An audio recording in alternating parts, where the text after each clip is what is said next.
দড়ি পাবে না, লাস্ট দড়ি পাবে না, আমি বলে দিলাম। যদি গরু কিনে কুরবানিতে দড়ি পাবে না, দড়ি পাবে না, যদি কুরবানি সব বিক্রি হয়ে যায়। এরকম আশাবাদী লোক দরকার, এরকম এরকম। আল্লাহর হুকুম ছাড়া একটা গাছের পাতা নড়ে না।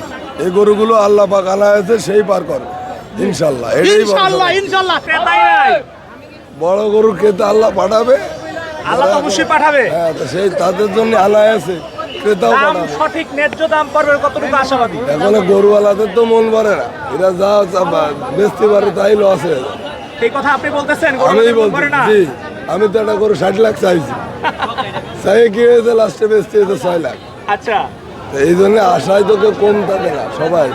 হ্যাঁ, আমি গরু নিয়ে আসবো, আমি আসবো, আমি আসবো, আপনি গরু কেনেন, আমি তো গরু আনবোই। আচ্ছা ভাই, 6টার মধ্যে কয়টা বিক্রি হয়েছে? সব দরদাম চলতেছে। দরদাম চলতেছে? জি ভাই। দাম কেমন বলতেছে? যা আশা করিলাম প্রায় কাছাকাছি। কাছাকাছি। আচ্ছা আচ্ছা।